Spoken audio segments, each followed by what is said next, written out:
kami berada di kawasan Kota Tua Jakarta, yaitu Museum Seni Rupa dan Keramik, dan juga kita di sini akan menjelaskan beberapa jenis karya seni rupa. Museum Seni Rupa dan Keramik di Kota Tua Jakarta menempati sebuah bangunan tua yang awalnya dibangun pada tahun 1870 dan digunakan sebagai kantor pengadilan Belanda. Gedung ini bergaya arsitektur neoklasik dengan 8 tiang besar di depan dan menjadi cagar budaya sejak 1972. Pada tahun 1976, Presiden Soeharto meresmikan gedung tersebut sebagai Balai Seni Rupa. Pada 1977, bagian sayap gedung dipakai sebagai museum keramik. Kemudian, mulai tahun 1990, Balai Seni Rupa dan Museum Keramik digabung menjadi Museum Seni Rupa dan Keramik yang memamerkan karya seni rupa Indonesia dan koleksi keramik dari berbagai era dan negara, termasuk keramik dari zaman Majapahit abad ke-14.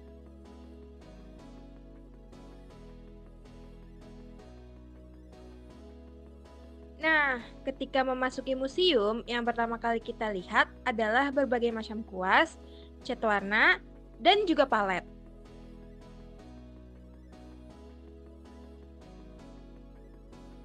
Setelah melihat berbagai alat lukis, cat, dan juga palet, ada banyak sekali lukisan-lukisan yang dilukis oleh pelukis ternama seperti Raden Saleh, Affandi, Basuki, Hendra Gunawan, dan masih banyak lagi.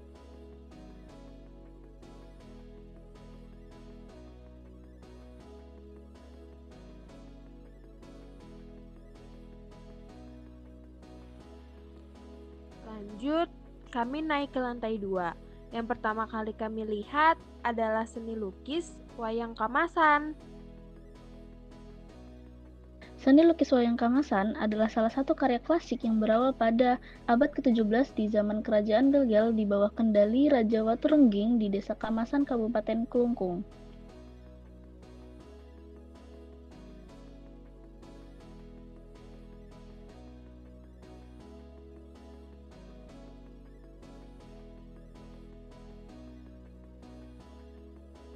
Dari setiap lukisan yang ada di Museum Seni Rupa dan Keramik ini memiliki arti makna dan pesan yang disampaikan oleh pelukisnya. Nah, seperti lukisan yang satu ini memiliki pesan yang sangat mendalam.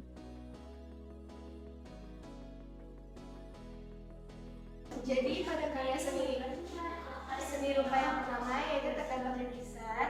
Lukisan ini termasuk ke dalam traditional art karena lukisan ini tuh menggambarkan tentang sejarah. Kemudian analisis aspek visual ini termasuk ke dalam seni rupa murni 2 dimensi. Dan selanjutnya jenis karya ini juga termasuk seni murni dengan menggunakan pendekatan estetika promodern. Selanjutnya bahan baku karya ini menggunakan cat minyak yang dilukis pada kanvas.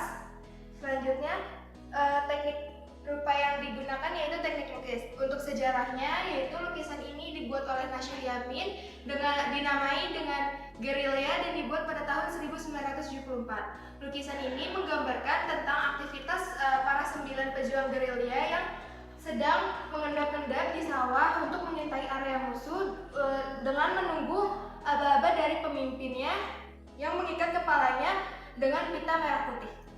Nah, baik, untuk lukisan yang kedua yang ini merupakan lukisan abstrak yang dibuat oleh A.S. Budiono pada tahun 1975.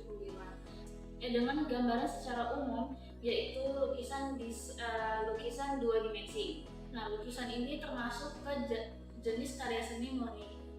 Kemudian dengan pendekatan estetika modern. Bahan baku yang digunakan pada lukisan ini yaitu kanvas dan juga cairan. Lukisan ini dilukis dengan komposisi warna yang cerah dengan warna latar merah dan dikombinasi dengan warna kuning serta goresan warna hitam horizontal dan vertikal yang tidak beraturan. Nah, setelah melihat banyak sekali karya seni lukis, yuk lanjut.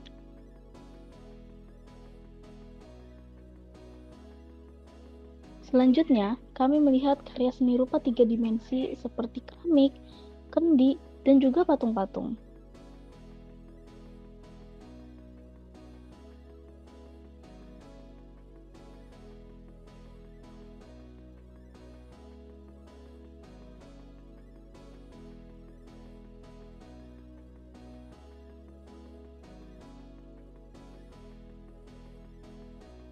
Nah, dari beberapa karya seni rupa 3 dimensi yang sudah kami lihat, mata kami sangat tertarik pada karya seni rupa patung karena bentuknya yang unik.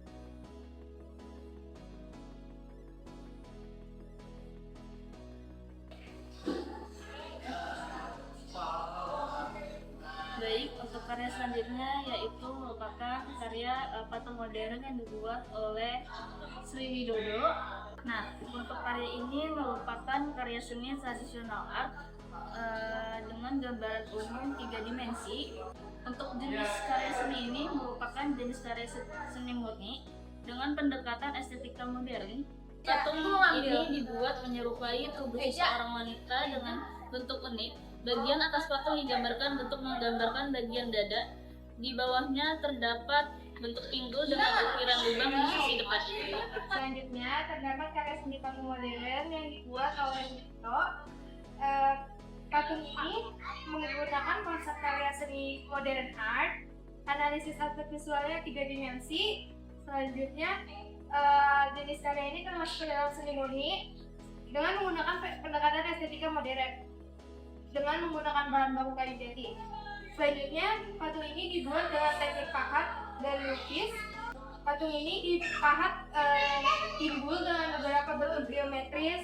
Selanjutnya, cerita patung ini itu dibuat dengan beberapa bentuk geometris. Dengan bagian atas terdapat bentuk trapesium untuk sebagai kepala, serta terdapat hiasan ukiran bunga dengan bentuk atap di atasnya. Bagian tengah diukir sebuah ruang dengan bentuk geometris di dalamnya. Bentuk geometris ini menggambarkan individu dengan segitiga sebagai kepala, persegi sebagai badan, dan persegitanya sebagai tangan dan kaki.